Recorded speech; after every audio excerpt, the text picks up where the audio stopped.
ये क्या हुआ? अच्छा रिकॉर्डिंग से, चलो ठीक है। तो सिंपल लैंग्वेज में बताऊं, अचल, अल्पचल व चल संधियां है, मूवेबल, इनमूवेबल, ओ क्या बोलते हैं, immovable, slightly movable and movable, ठीक है ना, वो कैसे भी है। और इनका और भी नाम होता है एक तरह का, तो सिनार्थ्रो, एम्फीआर्थ्रो एंड डाईआर्थ्रोस, है ना। जो इनमूवेबल होता है वो सिनार्थ्रो होता है, और जो क्या बोलते हैं स्लाइटली मूवेबल होता है वो एम्फीआर्थ्रो होता है, और जो मूवेबल होता है वो डाईआर्थ्रो होता है। अपनी बुक में भी होगा ये, ठीक है ना, देखो सामने लिखा हुआ है, उसको अंडरलाइन कर लेना पहले ही, ये सामने आ रहा है, यहाँ पे लिखा हुआ भी आ रहा है, ठीक है।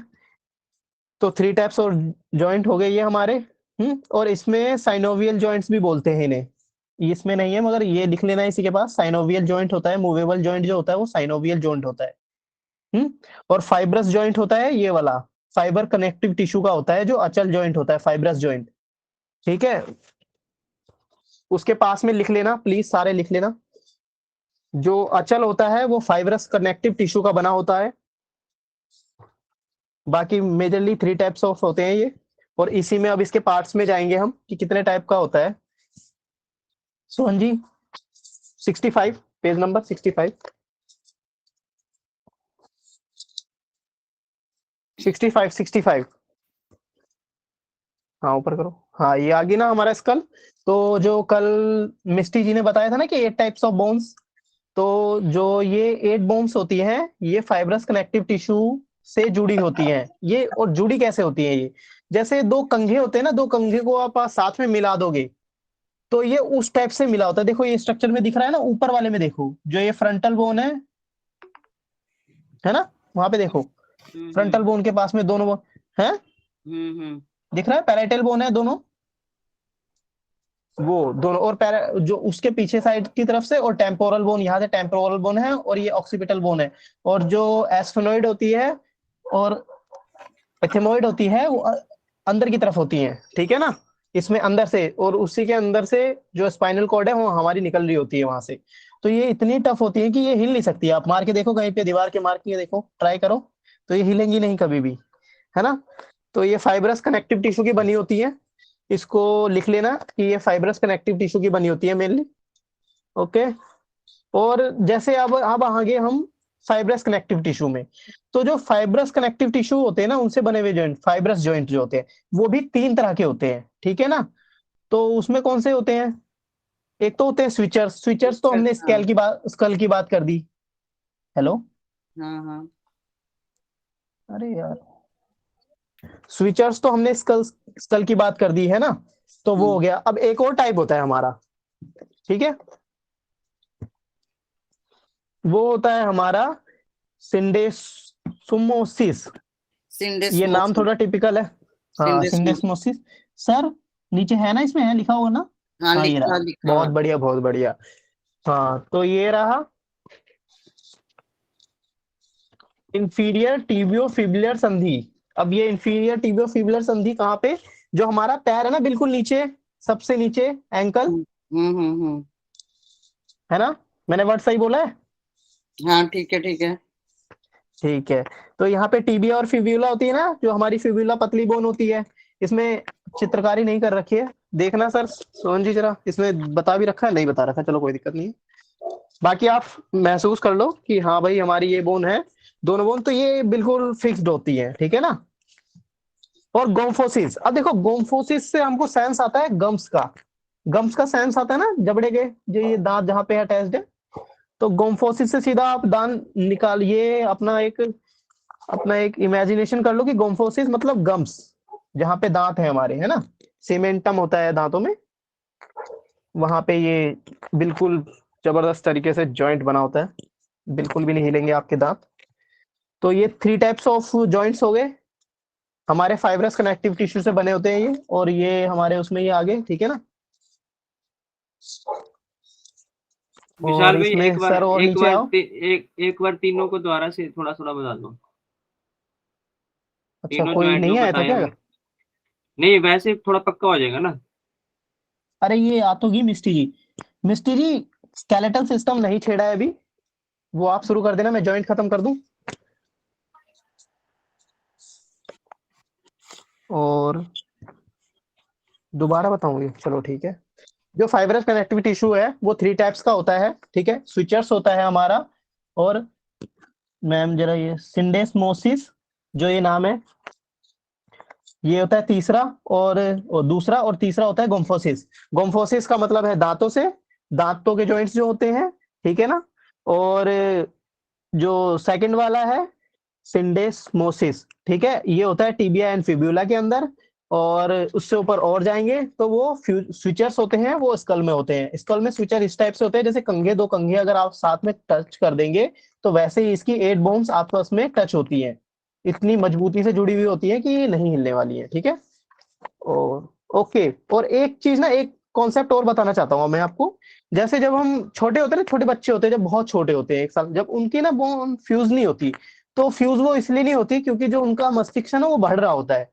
तो वो कुछ टाइम के बाद जब वो बढ़ता जाता है, बढ़ता, जब बढ़ना उसका हो जाता है कि हाँ भाई ये मैक्सिमम बढ़ गया है, उसकी एज मेरे को नहीं याद है, हो सकता है किसी को याद हो तो प्लीज बता देना। तो वो बढ़ता जाता है, फिर वो एक स्टेज के बाद वो फिर जब बोन जब भी पूरी तरह से जुड़ जाती हैं, फ्यूज्ड हो जाती हैं, जब वो ब्रेन का पूरा विकास हो चुका होता है, ठीक है। तो इस चीज को अपने कॉन्सेप्ट माइंड में, कॉन्सेप्ट को रखना। ओके, क्लियर हो गया ना शायद ये सोहन जी, क्लियर? शायद एज वो 7 साल तक की होती है, कंफर्म नहीं है मेरे को, शायद 7 साल तक की होती है। 60 साल? नहीं नहीं, 60 साल तक, 7 साल सेवन तक सर, वो सेवन अगर से, 7 सेवन सेवन 7 हाँ। 7 7 हो, थैंक यू।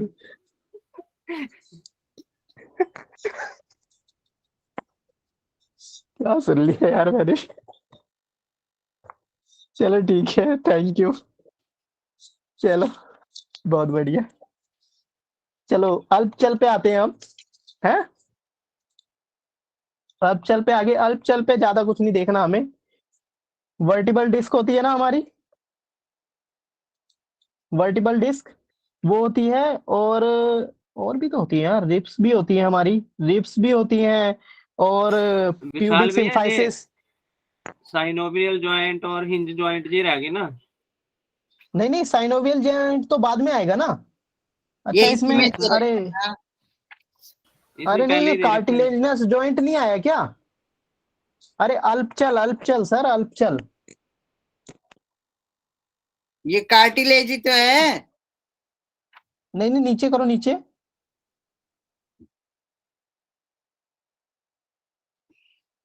हेलो मिस्टी जी, जरा माइक ऑन करें।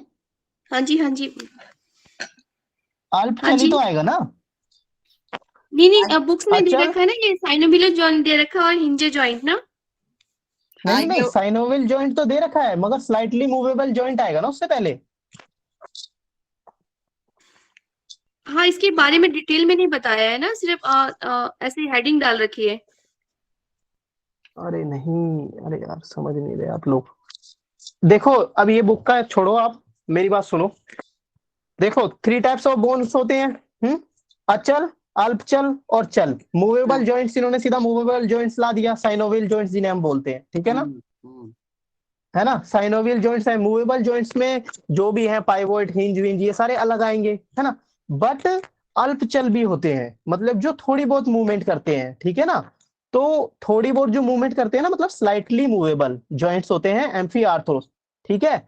तो मैं उसको पहले पढ़ा रहा हूँ, ठीक है ना। और इसमें अगर नहीं दिया है तो मैं इसको पढ़ा रहा हूँ, आप कहीं भी सर्च करेंगे, यूट्यूब भी सर्च करेंगे ऑनलाइन, तो 3 टाइप्स ऑफ जॉइंट आएंगे, उसमें अल्पचल आएगा।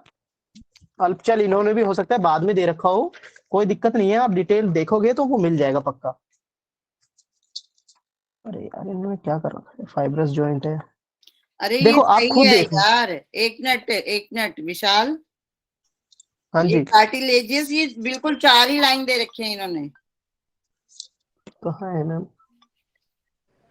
ये 66 हाँ, पेज एग्जाम्पल के पे ना तौर पे लास्ट देख में लो। लिखा हुआ है। हाँ हाँ, ये गो, हाँ हाँ हाँ, ये रहा ना। देखो ना, ये रहा साइनोविल। साइनोविल जॉइंट कहाँ से लिया ये फिर? इससे पहले ही साइनोवियल जॉइंट से पहले ही है, बस थोड़ा सा ही दिया हुआ है, 4 लाइनें ही लिखी हैं जो ममता जी बोल रहे हैं ना। अच्छा, 4 लाइनें, 4 लाइनें हाँ जी, लिखी हैं, ओके। हाँ चलो जी। छोड़ो, इस 4 लाइनों को छोड़ो, आप मेरी बात सुनो ध्यान से बस। इसको छोड़ो, 4 लाइनों को आप, इसको नहीं पढ़ना। अब मैं कॉन्सेप्ट क्लियर कर दूंगा कि होता क्या है मेन, ठीक है।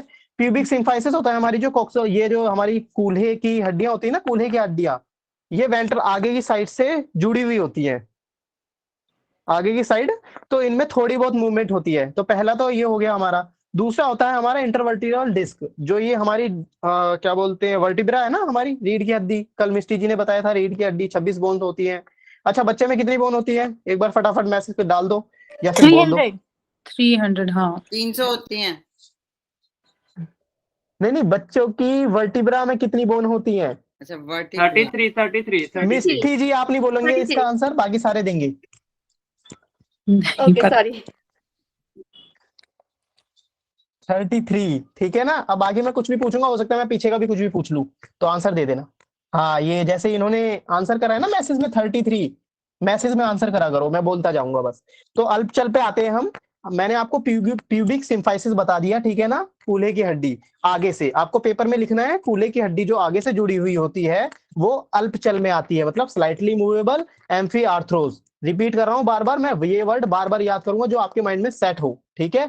कार्टिलेजिनस जॉइंट, क्या, slightly movable amphi arthro cartilaginous joint, ठीक है। बिल्कुल, ये तीनों नाम याद रखना। प्यूबिक सिम्फाइसिस, वर्टिब्रल डिस्क के बीच में जो डिस्क होती है, जो रप्चर होती है, जिससे हमें मतलब क्या बोलते हैं यार, वर्टिब्रल रिलेटेड प्रॉब्लम कौन सी होती है, पॉरेसिस, और एक होता है साइटिका। हाँ, साइटिका होता है ना, वो डिजीज इसी की वजह से होता है। और एक और डिजीज होता है जिसमें पेन सिर्फ साइटिका के जैसा होता है, मगर वो साइटिका नहीं होता है। सर्च करना क्यूरियोसिटी के लिए अपनी, कौन सा डिजीज होता है। और अब आ जाते हैं, और एक चीज और भूल रहा हूँ मैं शायद, हाँ, रिब्स, जो हमारी रिब्स होती है ना, स्टर्नम और रिब्स, कल स्केलेटन सिस्टम में बताया था, आज भी रिवाइज करेंगे मैम। तो जो ये होते हैं उसके अंदर कार्टिलेज से जुड़े हुए होते हैं, ठीक है। तो 3 टाइप्स ऑफ आपको जॉइंट बता दिए मैंने यहाँ पे अल्पचल के, ठीक है। इस चीज को याद करना, कॉन्सेप्ट को, हो सकता है तो नोट कर लो अभी। और अब आते हैं हम अपने फेवरेट पे, चल, जिससे हम ज्यादातर उपयोग में लाते हैं, जिसे सबसे ज्यादा साइनोवियल जॉइंट बोलते हैं, क्योंकि इसमें साइनोवियल का ज्यादातर जोर होता है। इसमें इन्होंने फोटो वोटो दे नहीं रखी है, देखता हूँ इसकी बुक, वेट करो। अच्छा हाँ, इन्होंने बस एक थोड़ी बहुत बहुत अच्छी वो फोटो दे रखी है, एक ये पाइवेट वाइवेट का, आपको पता चल जाएगा। मगर इन्होंने साइनोवियल की नहीं दे रखी, साइनोवियल बहुत जरूरी था। उसमें ही एक डिजीज होता है, ऑटोइम्यून डिजीज। यार दे दो भाई, के नहीं दे रखी है, चलो कोई बात नहीं, चलो छोड़ो, नहीं दे रखी, चलो छोड़ो, कोई बात नहीं। आप इमेज देख लेना, बाकी मैं फोटो डाल दूंगा ग्रुप में, ये नेट पे से सर्च करके जो भी मिल जाएगी। तो साइनोवियल जॉइंट्स में आते हैं, नीज का वो सबसे बड़ा एग्जांपल दे रखा होता है वहां पे, ठीक है। अब मान लो घुटना है, मैं आपको घुटना बताता हूँ। घुटने की 2 बोनें होती है हमारी, है ना। अच्छा, ऊपर से घुटने की कौन सी बोन आ रही होती है? फीमर ह्यूमरस आ रही होती है क्या, ह्यूमरस? फीमर अच्छा, फीमर, चलो बहुत बढ़िया। फीमर, और नीचे कौन सी होती है, रेडियस अल्ला? वो तो हाथ की होती है भाई। नहीं अरे नहीं वाह, वो ये जानबूझ के बोल रहे हैं, पूछना चाह रहे हैं। हाँ नहीं, अरे भाई सही है यार, क्या बात है। चलो चलो चलो रेडियस चलो चलो, चलना ठीक तो है। हाथ की है। हाँ हाँ, बहुत बढ़िया। तो ये हो गया हमारी 2, ये जो 3 बोने होती है ना, आपस में मिलकर जॉइंट बना रही होती है। 3 नहीं, 2 बोने एक्चुअली, वो थोड़ी सी पीछे ही होती है। आप वैसे काउंट कर सकते हो उसको, बट अब देखो, जैसे मान लो इसी के ऊपर पटेला होती है, और अब मैं पटेला को याद रखने के वो बताता हूँ कॉन्सेप्ट। अब जैसे आप लोग सोचोगे ना कि कार्पल्स एंड टार्पल्स है, तो टार्सल्स जो होता है ना, टार्सल मतलब टांग में, कार्पल्स मतलब हाथ में। अभी जैसे मैम को दिक्कत हो रही थी कि हाँ उन्होंने कहीं का कहीं कॉन्सेप्ट कर दिया, तो आप टार्सल सीधा याद रखो कि टांग में, टी, टांग, टी, टार्सल, ठीक है। अब होते 8-8 ही हैं, आपको ये याद नहीं रखना कि 7-8 होते, 8-8 ही हैं, बस एक भगवान ने पटेला ऊपर दे दिए घुटनों पे, ठीक है। और बाकी 30-30 की आपकी उस कैलकुलेशन उसी को रखना, बहुत बढ़िया है वो। चलो अब हम अपने साइनोवियल जॉइंट्स पे आ जाते हैं, ठीक है ना। तो इसमें थोड़ा सा लिखा हुआ मैं इंपॉर्टेंट पढ़ देता हूँ, अच्छा रहेगा। तो आर्टिकुलर हाइलिन कार्टिलेज से ढके रहते हैं, ठीक है, पहली बात तो ये आर्टिकुलर हाइलिन कार्टिलेज। अब देखो, जो ये बोन होती है ना, बोन, मान लो बोन के ऊपर ही ये स्पॉन्जी पार्ट होता है ना, उसी पे हार्ड टाइप का सरफेस टाइप का लगा होता है। हाइलिन मतलब ये थोड़ा हार्ड होता है, हार्ड होता है ये थोड़ा सा, और उसी के ऊपर चिपका होगा बोन के परत के ऊपर, ठीक है। तो इस चीज को याद रखना, पहली परत आ गई। अब इमेजिन कर लो कि एक बोन आपने हाथ में ले रखी है। वैसे नॉनवेज तो मैं सोचता हूँ कोई नहीं खाता होगा, बट आपने एक मोन हाथ में ले रखी है, तो उसके ऊपर जो सॉफ्ट कार्टिलेजिनस टाइप का चीज है ना, मान लो जैसे फेविकोल है, फेविकोल को अगर जमा दिया ना तो वो जैसा हिलेगा भी थोड़ा बहुत, मगर वो टाइट सा भी रहेगा, तो उस टाइप का स्ट्रक्चर टाइप लगा हुआ है इसके ऊपर, और दोनों साइड दोनों बोनों पे लगा हुआ है। ठीक है, तो ये बात याद रखना। पहली चीज आ गई कार्टिलेज। फिर इमेजिन करो आप, एक कैप्सूल बना हुआ है उसके ऊपर, कैप्सूल लिगामेंट का, लिगामेंट का। तो इसीलिए अब इसमें एक ऑप्शन आ जाता है कि जो पॉइंट मतलब बोन टू बोन को जोड़ेगा लिगामेंट, BLB को याद रखना, और मसल टू बोन तो होता है टेंडन। तो इस चीज को याद रखना, यहाँ पे कंफ्यूज मत होना। BLB याद रखोगे तो टेंडन में कंफ्यूज नहीं होगे कभी, तो ये चीज याद रखना बस। तो अब एक लिगामेंट का स्ट्रक्चर बना हुआ है इसमें, मैं इसलिए समझा रहा हूँ कि आपको समझ आए, जब आप किसी को योग कराओगे ना तो आपको ये चीज समझ आएगी कि क्या करना है। तो इसमें आर्टिकुलर कार्टिलेज आ गया। अब इसके अंदर ना एक फ्लूइड टाइप का भरा होता है, ठीक है ना। तो साइनोवियल जो मेम्ब्रेन होती है ना, उस कवरिंग के अंदर वो उस फ्लूइड को सिक्रेट करती है, ठीक है ना। और इसमें फैट भी होता है, इसमें थोड़ा बहुत फैट भी होता है अंदर की तरफ, आपको मैं फोटो जरूर सेंड करूंगा, उसमें फैट होता है। ठीक है, इमेजिन करो बस, मतलब अंदर की तरफ फैट होता है इसमें, बस ये 4-5 चीजें आपको याद रखनी है इसमें। ठीक है, तो ये साइनोवियल टाइप का जॉइंट हो गया हमारा। ठीक है, अब इसमें और चलो ये रक्त वाहिना ये सब आप पढ़ लेना। अब मैं सीधा हिंज जॉइंट के बारे में बताता हूँ। हिंज जॉइंट, हिंज जॉइंट का मतलब है केवल एक ही दिशा में मुड़ने वाले। अब हिंज जॉइंट में जो एक ही दिशा में मुड़ने वाले होते हैं वो कौन कौन से होते हैं, देखो, कोनी कोनी, है, टखना, कोनी, जोड़े, हाँ, उंगलियां, फ्लेक्शन घुटने। करा, फ्लेक्शन, फ्लेक्शन करा ना, फ्लेक्शन, हाँ, फ्लेक्शन करा, तो कोहनी में अपना फ्लेक्शन करा, आगे कोहनी में, अब फिर फ्लेक्शन करा, नीज में फ्लेक्शन करा, हिप्स में, ग्लूट्स में लगाए, टच करा, है ना। तो ये सारा हिंज जॉइंट में आ गया। ठीक है ना, और जो ये जैसे ये हम पैर है ना, वो सांस सूक्ष्म व्यायाम में करते हैं, पैरों को अंदर की तरफ करो, हाँ, हाँ, हाँ, हाँ। है ना, वो तो ये सारा हिंज जॉइंट में आ गया। हम योग के हैं तो योग के हिसाब से आप समझोगे ना, तो हाँ, पॉइंट्स को ज्यादा पकड़ोगे। बेटर लगेगा। हम्म हाँ, तो अब पाइवेट जॉइंट्स आ गए हैं। पाइवेट जॉइंट्स में ना एक बहुत बढ़िया आपको एग्जांपल देता हूँ, बहुत अच्छा एग्जांपल है। अटलांटो एक्सियल जॉइंट होता है, अटलांटो ऑक्सियल। अच्छा, अटलांटो मिस्टी जी के अलावा सब कोई भी मैसेज कर सकता है। अटलांटो एक्सियल कहाँ रिलेट होता है, किस बोन का नाम है, क्या बोल रहा हूं मैं, प्लीज जल्दी बताएं, मैसेज करो, बोल सकते हो, कुछ भी कर सकते हो, जल्दी बताओ। चाहे ना पता हो किसी को। हाँ हाँ बताओ, अरे किसी को तो पता होगा भाई, कल ही बताया मिस्टी जी ने। No idea, Shanti. No idea. Atlas axis कहाँ होती है, वर्टिब्रा में सबसे ऊपर।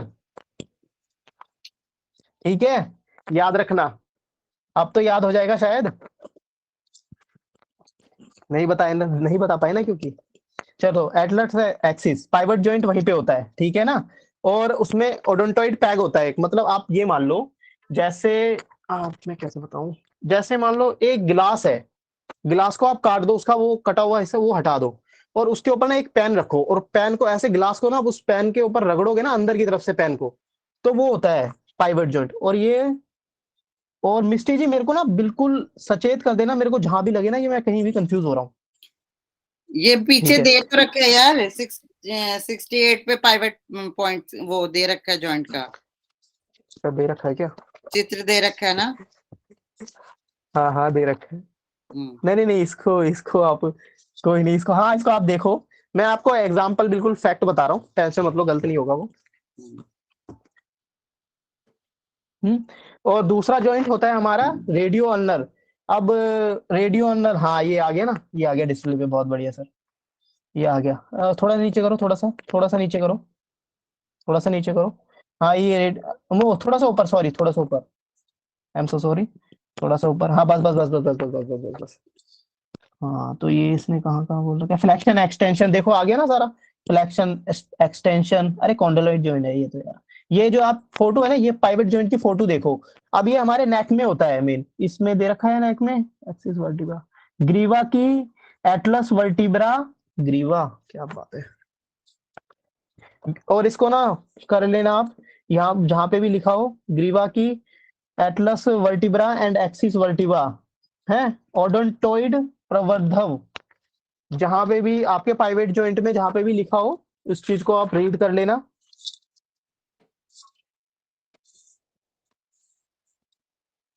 तो ओडोंटोइड पैक होता है, ये पेन की तरह निकला होता है, इसको ओडोंटोइड पैक को आपको याद नहीं करना है, मैं बस आपको एटलस और एक्सिस याद रखना है, और इसमें नो मूवमेंट होती है, ये याद रखना। पाइवेट जॉइंट, क्योंकि आगे गर्दन का और स्ट्रक्चर आएगा, तो इसलिए आपको अभी तक ये याद रखना है कि जो पाइवेट जॉइंट होता है मेरा, वो हमारी नो मूवमेंट करेगा। क्या रो मूवमेंट करेगा? रोटेशन, रोटेशन, रोटेशन करेगा, ठीक है। साइड साइड उसको भी कुछ बोलते हैं यार, चलो मैं बता दूंगा, मैसेज में डाल दूंगा। रोटेशन करता है, बस इतना याद रखना। एटलस और एक्सिस हमारी नो मूवमेंट कराता है, नो नहीं, नो मूवमेंट। एटलस और एक्सिस किसकी? हेड की, ये याद रखना। और रेडियो और अनलर, ये होता है मतलब जैसे हमने प्रोनेशन और सुपिनेशन की होती है ना हाथ की, जब हम वर्कशॉप में थे वो सर बता रहे थे हमें, थंब वाली मूवमेंट कि ऊपर की तरफ करेंगे, है ना, सुपिनेशन एंड प्रोनेशन जब उल्टा कर देंगे नीचे की तरफ, है ना। तो वो उसमें ये वाली मूवमेंट आ जाती है। तो अब दो मूवमेंट मैंने बता दिया आपको पाइवोट में, और आपको मैंने हिंज जॉइंट में भी बता दिया है ना। दो चीज क्लियर हो गई, कॉन्सेप्ट क्लियर। एंड अब आते हैं हम कॉन्डिलॉइड जॉइंट पे, ठीक है ना सर। कॉन्डिलॉइड जॉइंट, हाँ ये सामने ही है कॉन्डिलॉइड जॉइंट्स, इसमें से पढ़ता हूं मैं पहले। कॉन्डिलॉइड जॉइंट्स ये होते हैं हमारे मेटाकार्पल्स, मेटाकार्पोफैलेंजिस एंड मेटाटार्सो होना चाहिए था, मेटाटार्सो, हाँ मेटाटार्सो फैलेंजिस, हाँ मेटाकार्पो एंड मेटाटार्सो फैलेंजिस। तो ये मेटाटार्को, ये जो भी है, ठीक है ना, बार बार नाम नहीं बोला जाता मुझसे। तो इसका है जो जो हमारा हाथ है ना, हाथ में जो हिस्सा हमारा हथेली के अंदर है, जो हिस्सा हथेली के अंदर है, खुद अपने अपने उंगली को ऐसे करो और उसको ऊपर नीचे और आइट साइड करके देखो। देखो हो रही है ना, वो इधर उधर भी हो रही है, दाएं बाएं भी हो रही है, और अप डाउन भी हो रही है, सब करके देखो। ये अपना मतलब इमेजिनेशन करो और करके देखो। तो ये हमारा कॉन्डिलॉइड जॉइंट में आ गया है ना, ठीक है ना। तो ये सारे करके देखो, जब करके देखोगे तो ब्रेन में एक सिग्नल जाएगा कि हाँ मैंने ये कभी ये चीज, ये नॉनसेंस सी चीज करी थी और मुझको इसको याद रखना है, ठीक है ना। तो ठीक है, याद रखना इसको अच्छी तरह। मोनिका जी, मतलब आदरणीय के जो मोनिका जी, मतलब जो जॉइंट है कलाई वाला, वो लेफ्ट राइट भी मूव हो रहा है और आगे पीछे भी, यही कहना चाह रहे हो? नहीं हाँ? No no no no no no, आदरणीय फिंगर्स प्रज्ञानम। हाँ जी, देखो सर, जो ये हथेली है हमारी, कैमरा खोल के दिखाओ एक बार हाथ अपना। अरे यार ब्रो, मैं तुम इमेजिन कर लो ना, रुको 2 मिनट रुको। विशाल, एक आवाज मिनट। नहीं आ रही, बिल्कुल बहुत ही कम सुनाई दे रहा है। अच्छा भाई, बाकियों को सारियों को आवाज आ रही है, सभी लोगों को? हाँ हमारी आ रही है, आवाज ठीक आ रही है। आदरणीय अंजू जी, सगीताफा जी, करुणा जी, आ रही है, आ रही है। आ रही है आवाज। नीता जी आप ना लेफ्ट करके दोबारा से ज्वाइन करो। हाँ जी, रीज्वाइन कर ले। एक बार अपने डिवाइस का वॉल्यूम भी चेक कर लीजिए, और फिर भी दिक्कत आती तो फिर एकदम दोबारा ज्वाइन हाँ। करिए। देखो सर, यहाँ पे रोशनी करनी पड़ेगी काफी, ये इसको जरा हाईलाइट, इसका हाईलाइट हटा देना जरा, तो तुमने हाईलाइट किया है। देखो सर, पहले कैमरा भी मेरे को रखना पड़ेगा यहाँ पे। आप वेट करो, कैमरा यहाँ, वीडियो शुरू हो गई है भाई, मैं दिख रहा हूँ क्या किसी को? देख रहे हो हेलो, बहुत बढ़िया। हाँ दिख रहे हो। दिख रहे हो ना? अब देखो ये फिंगर है, सोहन जी, ये देखो, इसको देखो, मेरी फिंगर को देखो, ये फिंगर है ना, ये देखो, ये ऐसे थोड़ा नहीं सेंटर में करो, ये सेंटर ऐसे में हाथ। करी, ये ऐसे करी, अपने नाक के आगे ये देखो, करो ये है ना फिंगर, इसको ओके। इसको ऐसे भी कर सकता हूँ मैं, लेफ्ट राइट भी, और इसको मैं आगे पीछे भी कर सकता हूँ। फ्लेक्शन एंड दूसरा वर्ड क्या होता है फ्लेक्शन के साथ, कोई बताएगा मुझे? रिलैक्शन, एक्सटेंशन, फ्लेक्शन, एक्सटेंशन, अबडक्शन और एडक्शन। अच्छा अडक्शन किसे बोलते हैं? अभिवर्तन। आकुंचन चलो बहुत बढ़िया, आदरणीय मुक्ता जी के प्रयास पे मेरे को बहुत खुशी होती है। चलो बहुत बढ़िया। पॉइंट पे कॉन्डिलोइड जॉइंट्स में एक जॉइंट्स मैंने क्लियर कर दिया आप सभी को। क्लियर हूं ना मैं? क्लियर सोहन जी, क्लियर? चलिए चलिए आगे बढ़िए, क्लियर है। विशाल, हाँ, अब ये हाँ एक्सटेंशन फ्लेक्शन मतलब कि हाथ जब हमने मुट्ठी बंद कर ली, एक्सटेंशन मतलब ओपन कर लिया, अबडक्शन मतलब वो साइड में घुमाया, एंड एडक्शन मतलब आगे पीछे करना टाइप। हाँ, पीछे की ओर देखो देखो मुड़ना। मैम, अडक्शन अडक्शन, रुको रुको रुको, मेरी बात सुनो ध्यान से, रुको रुको 2 मिनट, रुको 2 मिनट, शांति, सारे शांत, सारे शांत। देखो अडक्शन को याद रखो आप, अडक्शन को। अडक्शन मतलब जो हमारी मिडिल लेन होती है ना, हमारी जो ये हम मतलब बीच में से 2 हिस्से, मतलब रॉन्ग टर्न किसी ने देखी होगी तो उसमें बंदे के बीच में से हिस्सा कर देते हैं। तो मान लो वो जो बीच वाली प्लेन होती है, ठीक है ना, तो उस प्लेन में अडक्शन मतलब ऐड करना, मतलब लेग है हमारा, बाहर की तरफ लेके गए हम, ठीक है ना, लेग को हम अपने बाहर के, या हाथ को हम ऐसे अपने साइड में से पीटी करते हुए हाथ साइड में लेके गए, तो ऐड कर देना अपनी बॉडी में, अडक्शन, एडक्शन, अडक्शन। ठीक है, याद हो गया? ठीक है। ठीक है ना, बस हाँ, अडक्शन बिल्कुल अपने आप ठीक पता चल जाएगा कि भाई उसका जो उल्टा। मिड लाइन, अपनी बॉडी की मिड लाइन है, उसकी तरफ जो मूवमेंट हो जाती है लिम्ब की, उसको एडक्शन बोलते हैं। बाहर की तरफ हो जाए। Yes of course. चलो चलो चलो चलो, नेक्स्ट पॉइंट पे चलते हैं हम। अब मैं कॉन्डिलोइड जॉइंट्स पे था। अब कॉन्डिलोइड जॉइंट्स का ना एक और बहुत अच्छा है एग्जांपल, पता नहीं अब तो एक और बहुत अच्छा ऑप्शन होता है, वो होता है अगेन नेक, हमारी गर्दन। अच्छा, गर्दन में कितनी मूवमेंट होती है? देखो, एक तो नो की मूवमेंट होती है जो कि मैंने पाइवेट जॉइंट्स में बता दी है, ठीक है ना, अटलांटो एक्सियल विशाल बोन के जी, बीच में, विशाल ठीक जी है एक ना। मिनट, बहुत अब सारे लोगों का ना माइक ऑन है तो इससे डिस्टरबेंस हो रही है। Please could you please turn off your mics. मैंने कर दिया, सबका माइक माइक हो ऑफ गया? कर दिया, सिर्फ विशाल भाई का ऑन रहेगा। ठीक है, चलो ठीक है। अब तो जैसे नेक है ना, नेक नेक में हम ना साइड में जो डेल्टोइड मसल होता है हमारा, शोल्डर होता है, शोल्डर में एक मूवमेंट करते हैं सारे, करके देखो। सबकी हो रही है ना प्रॉपर? किसी की नहीं हो रही तो क्लास से ले लेना, सही होगा कि, ठीक है।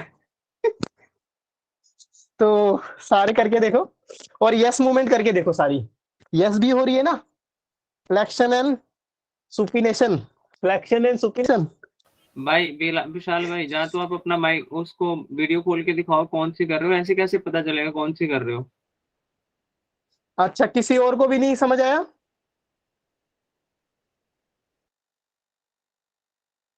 समझ आया किसी को? नहीं मैसेज आया। करो। नहीं आया? वैसे यार, चलो ट्राई करता हूँ मैं। सही है, आज मेरी पीटी कराओगे सारे के सारे। बहुत बढ़िया। वेट वेट वेट, तो अब फिर से मैं आ गया फॉर्म में। एक तो ना मेरे को बड़ी दिक्कत होती है यहाँ पे, ऐसे पास में बिल्कुल। अब मैं ऑन ही रखूंगा अपना कैमरा।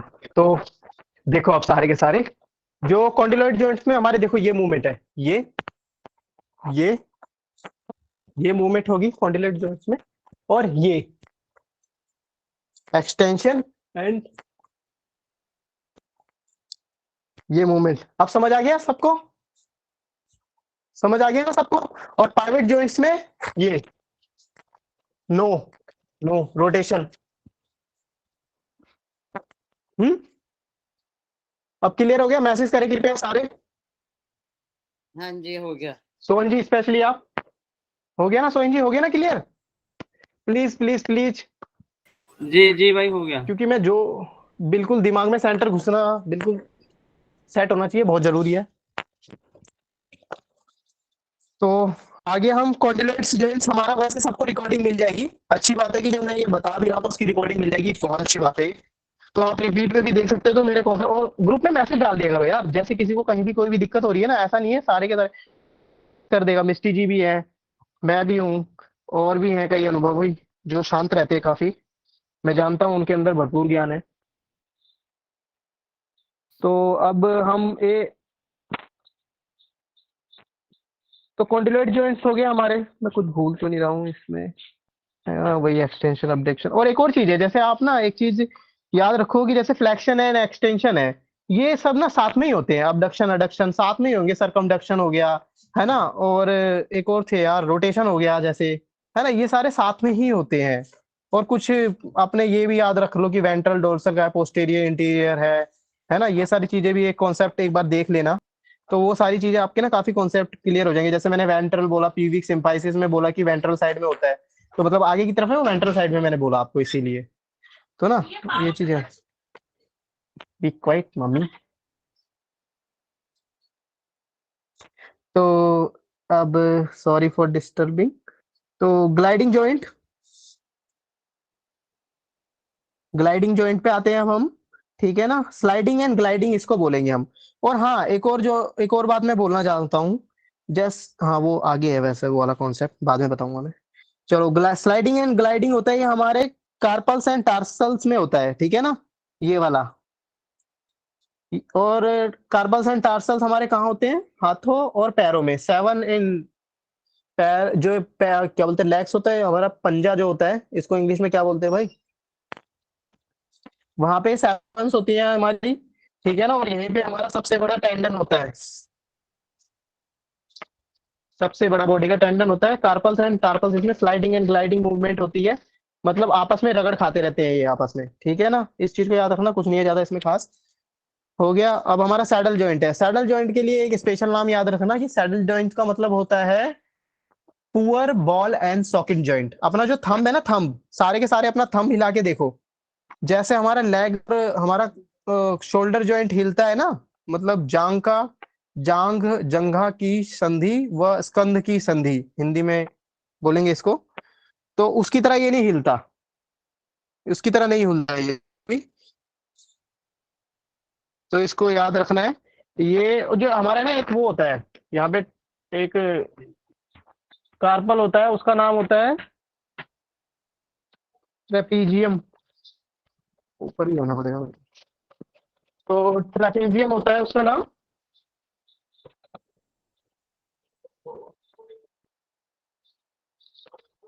और जो हमारा फ्लेंजेस होता है, जो थंब होता है। और एक और चीज भी याद रखना, जैसे अब जो वो था हमारा कॉन्डिलोइड जॉइंट था, तो कॉन्डिलोइड जॉइंट में ना हमारा अंगूठा नहीं आएगा, हमारी बस फिंगर्स आएंगी। जो इससे 4th नंबर का मैंने बताया था ना आपको, कॉन्डिलोइड जॉइंट, तो उसमें फिंगर्स ही आएंगी, बस फ्लेंजेस एंड फिंगर्स आएंगी, ठीक है ना, फ्लेंजेस। तो इस चीज को भी याद रखना। और जो थंब होता है, एक सिंगल थंब, बस वही आता है हमारा सैडल जॉइंट में, पुअर बॉल एंड सॉकेट। अब ये बुक में देख लेना, कहीं पे पुअर बॉल एंड सॉकेट नहीं लिखा हो तो उसको याद रखना कि पुअर बॉल एंड सॉकेट होता है वो। तो इससे ना आपको आसान पड़ेगा। और ट्रिक्स जरूर बनाना, अपनी ट्रिक्स बना लिया करो जो अच्छी लगे, नहीं तो मुझे मैसेज डाल देना, मैं कोई ट्रिक्स बना के दे ही दूंगा। ठीक है, हमारे सारे जॉइंट्स हो गए आई थिंक, हो गए ना भाई सारे? मिस्टी जी, हो गए ना मेरे सारे जॉइंट्स? हाँ जी। हाँ, और हाँ, एक जबड़े का जॉइंट था, मैं वो जबड़े का जॉइंट भूल रहा था। जबड़े का जॉइंट भी देखो, ये दो तरफ का मूवमेंट करती है, ये दो तरफ की। एक तो ये थोड़ी सी किस टाइप की, एक बार पुअर बॉल एंड सॉकेट फिर से बताएं। पुअर बॉल एंड सॉकेट में मत कुछ भी नहीं होता, ये बस थंब का जॉइंट है हमारा, थंब का है। जो ये कार्पल्स है ना हमारे, कार्पल्स 8 कार्पल्स है उनसे, और इसका जॉइंट डायरेक्ट ये मेटाकार्पल्स ही होंगे ना, ये मेटाकार्पल्स ही तो होता है, मेटाकार्पल्स के बीच में ही होता है। जबड़े का बता तो दिया आपने, हिंजे जॉइंट ना? जबड़े का नहीं बताया मैंने। हाँ, अरे ये ये कोहनी हिंज गुटली। जॉइंट भी, अरे ये जो जबड़े का होता है ना, जबड़े का, ये हमारा हिंज जॉइंट भी होता है। और ये एक और जॉइंट होता है यार, रुको मेरे को याद करने दो। और ये बॉल एंड सॉकेट जॉइंट्स को पुअर जॉइंट्स क्यों बोल रहे हैं? अरे बॉल एंड सॉकेट जॉइंट अलग होता है। बॉल एंड सॉकेट मतलब कंधा और जो हाँ, लेग होता है ना, वो होता है। और बस ये पुअर बॉल एंड सॉकेट इस थंब के लिए लिया जाता है। ये जो ये अंगूठा है ना आपका, देखो आप ना एक चीज याद देखो, ध्यान से देखो, आप अंगूठे को अपने कंधे और अपने लेग की तरह घुमा पा रहे हो? बताओ। नहीं। नहीं घुमा पा रहे ना, तो पुअर बॉल इन सॉकेट ही तो हुआ। इसीलिए वो पुअर है क्योंकि उसमें कंधे और लेग की जितनी रोटेशन नहीं है। ठीक है। यस, ये बात सोहन जी थैंक ने क्या हेल्प करी। Thank you Sohan. चलो बहुत बढ़िया, ठीक है। धन्यवाद।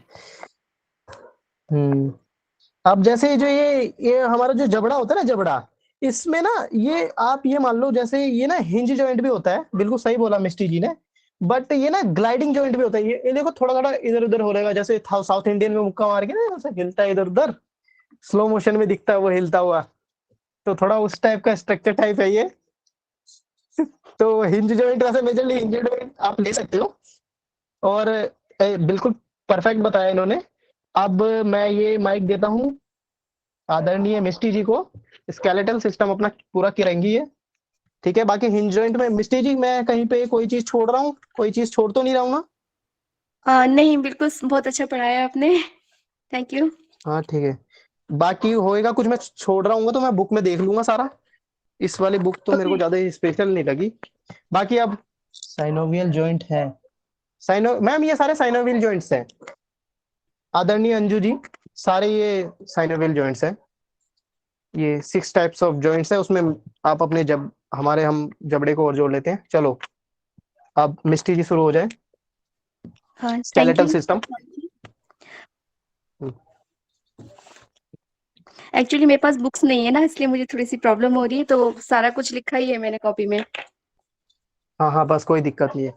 सर जरा ये स्केलेटल सिस्टम पे आ जाओ, वहां पे चित्रकारी कर रखी है इन्होंने थोड़ी सी। कौन सा पेज नंबर है वो बताएंगे? Spelling correction. 39। अरे हाँ भाई, ये सारे जो भी है स्पेलिंग करेक्शन कर लेना। मेरी अंग्रेजी इतनी अच्छी नहीं है, तो सभी अपनी स्पेलिंग्स पे ध्यान रखना। स्केलेटन सिस्टम वाला पेज बताएंगे? सोहन 39 या 40 पेज नंबर 39 39। अच्छा, इससे पहले स्केलेटल सिस्टम था क्या? क्या बात है, मैंने फ्यूचर की बात बता दी आपको। अस्थि तंत्र, हाँ जी बिल्कुल सही। 29 पे आ जाओ। 29 पे मत आओ क्योंकि आपको इन्होंने एक रूपरेखा तो दे ही दी थी। आप सीधा आओ सर, आप आओ मेरे हिसाब से 39 पे आओ। आप सीधा फेस पे आओ, 41 पे। और एक 41 और पे आओ।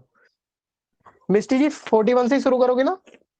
हाँ, एक थोड़ा सा रिव्यू दे दे हल्का सा। हाँ हाँ बिल्कुल हाँ रिव्यू जी हाँ दे जी दो। बिल्कुल। चलो भाई आप सारे चुप हो जाओ, मैं भी चुप हो जाता हूँ। ओके, अस्थि तंत्र के लिए हम बात करते हैं। हम थोड़ा सा प्रस्तावना में इंट्रोडक्शन होगा। मानव शरीर को आधार प्रदान करने का कार्य अस्थि या अस्थि तंत्र, कंकाल तंत्र ही करता है। अब अस्थि तंत्र क्या होता है उसके बारे में थोड़ा सा बताना चाहूंगी। मनुष्य शरीर ढांचा अस्थियों से बना होता है। यह अस्थि पंजर ही मांस और जितने भी वाइटल ऑर्गन है उसको प्रोटेक्ट करते हैं। अब अस्थि के कार्य बताना चाहूंगी। शरीर को एक तरफ से ये एक फ्रेमवर्क का काम करता है, और देन इसको एक मजबूती प्रदान करता है, स्ट्रांग बनाता है। और देन उसके बाद तीसरे नंबर पे है इसके जो तीसरा कार्य है, जो वाइटल ऑर्गन है उसको प्रोटेक्ट करता है। चौथा कार्य क्या है, ये बॉडी को मूवमेंट प्रदान करता है, यानी कि चलने फिरने में योग्य बनाता है। और उसके बाद थोड़ा सा जोड़ के बारे में बात करूंगी। संधियां या जोड़ क्या होते हैं। विभिन्न हड्डियों की आपस में मिलकर संधियां बनाते हैं। संधियां इट्स मीन जोड़, उन्हें गति प्रदान करने के लिए सहायता प्रदान करते हैं। और उसके बाद बताया था मैंने कि हाँ टोटल क्या क्या बोन होते हैं। तो अब डिटेल में कहाँ से बड़ा बताना है मुझे विशाल जी? 41। हेलो विशाल जी। हाँ मिष्टी, ये ओपन दिख रहा है ना आपको स्क्रीन पे जो दिख रहा है, यहीं से स्टार्ट करना है। Okay okay okay. इसमें हम पढ़ते हैं स्कल के बारे में। सिर की जो हड्डियां होती हैं उसको स्कल कहते हैं, और इसको क्रेनियम बोन के नाम से भी जानते हैं। इसमें टोटल 8 बोन होती है। इसको थोड़ा सा डिटेल में देख लेंगे हम। सबसे जो आगे का जो हिस्सा होता है जहाँ पे बिंदी लगाते हैं, जिसे ललाट भी कहते हैं, ये हमारा फ्रंटल बोन होता है। इसमें कुछ कहीं पे थोड़ा सा गलती भी है, उसको भी करेक्ट कर लेंगे हम। जैसे कि इसमें फर्स्ट नंबर पे दे रखा है फ्रंटल बोन, यहाँ ललाट के सामने का बोन होता है।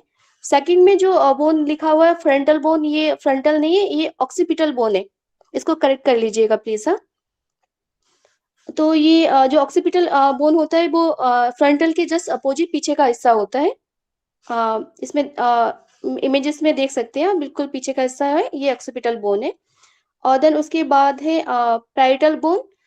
फ्रंटल और ऑक्सीपिटल के बीच का जो बोन होता है वो पैराइटल बोन कहलाता है। देन फोर्थ नंबर में है टेम्पोरल बोन। टेम्पोरल बोन क्या होता है, जो जहाँ से कान बनते हैं हमारे, वो वाला हिस्सा है टेम्पोरल बोन कहलाता है, और यहीं पे कान बनता है। देन उसके बाद है स्फेनॉइड बोन, वो जस्ट आपका टेम्पोरल बोन से ही जुड़ा हुआ होता है। सबके पास बुक्स होगी ना? हाँ जी। हाँ, तो इसमें प्लीज आप देख लीजिएगा। देन उसके बाद है स्फेनॉइड बोन, तो जस्ट टेम्पोरल बोन से ही अटैच होता है। देन उसके बाद आता है इथेमॉइड बोन। इथेमॉइड बोन क्या होता है, एक बेस होता है नेजल का, नाक का बेस होता है, ये सेंटर में ही होता है, जो स्फेनॉइड बोन को टच करता है। इसमें डिटेल में बताना है थोड़ा सा विशाल जी? मिष्टी जी आई थिंक बिल्कुल, ठीक। बिल्कुल। आपको जितना ज्ञान है ना सारा बिखेर दो आप इनके सामने। अरे तो ग्रैब कैसे कर पाएंगे हम लोग? अच्छा ठीक है, हाँ, सेल्फ हाँ स्टडी तो कर ही लेंगे हम लोग ना, तो थोड़ा सा हाँ, बस ये ओरिएंटेशन हो जाए कि कौन सा बोन कहाँ होता है। अभी जो लास्ट आपने एक नाम लिया था ना बोन का, वो इसमें नहीं है। एथेमॉइड? इथेमॉइड, हाँ इथेमॉइड बोन आमी की, जहाँ पे नाक बनता है हमारा ना, नाक की जो, जहाँ एथेमॉइड पे नहीं है बिंदी क्या लगाते इसमें? हैं, जहाँ इसमें पे हाँ, जहाँ पे बिंदी लगाते हैं ना, जस्ट उसके अंदर जहाँ से नाक का ऊपरी हिस्सा स्टार्ट होता है। हम्म, हाँ, और देन उसके बाद थोड़ा सा पढ़ूंगी मैं, जैसे कि ये फ्रंटल बोन, इसे संपूर्ण कपाल, ये हो गया ना, ये सब तो ना, फ्रंटल, ये ऑक्सीपिटल, ये ये जो पैराइटल। एस्फिनोइड होती है, हाँ एस्फिनोइड जी, होती है, ये बोन तो बिल्कुल ये एक तरह से ब्रेन की एक धरती सी बनाती है ना, मतलब एक ब्रेन को सपोर्ट देती है, नीचे से अंदर की तरफ सारी बोन को टच करती है। हाँ, ये बहुत इंपॉर्टेंट बोन है, क्योंकि इसके पीछे जो पीनियल ग्लैंड है और पिट्यूटरी ग्लैंड, वो इसी के अंदर ही होती है। हाँ हाँ, सेला टर्सी का याद आ हाँ गया। जी, हाँ जी, हाँ जी। हाँ हाँ हाँ हाँ हाँ। तो ये, हाँ, ये वही, ये इंपॉर्टेंट बोन है, इसको एस्फिनोइड है ना, इसको याद रखना, यही तो सारी बोन को टच करती है ना। हाँ जी, हाँ, इसको याद रखना बस। चलो अब ओके। अब मुझे समझ में नहीं आया मैं कहाँ से पढ़ा हूँ, कहाँ से नहीं पढ़ा हूँ। थोड़ा जल्दी जल्दी पढ़ लेते, सभी पढ़ते हैं। हाँ, फेस ओके, तो हो हम गया, फेस इससे की बोन आगे शुरू आगे करो, फेस की बोन। पेज नंबर आगे के अकॉर्डिंग पढ़ा दो बस। पेज नंबर, पेज नंबर के अकॉर्डिंग जैसे सिलेबस चल रहा है ना, बस उसका थोड़ा थोड़ा ब्रीफ वो बता दो फिर। Okay okay okay okay okay, ठीक है। तो ये बोन के बारे में तो हो गया, अब उसके बाद हम पढ़ते हैं ये फ्रंटल बोन के बारे में थोड़ा सा बात करेंगे। सिर की जो उक्त 8 हड्डियों के विषय में हम बात कर चुके हैं पूर्व में। कपालस्थी फ्रंटल बोन, इसे सम्मुख कपालस्थी अथवा ललाट बोन के नाम से जानते हैं। ऊपरी गोल का जो भाग है स्कोमा तथा निम्न भाग को पिंड कहा जाता है। स्कोमा मीन जो उभरा हुआ भाग है ना ललाट का, उसको स्कोमा बोल रहे हैं। और पिंड जो है, जो अंदर से गोलाई वाला भाग है, उसको पिंड बोलते हैं। इसी हड्डी से पटक स्कोमा इनके उभरा हुआ भाग बनता है। इसको दो भागों में बांटा गया है।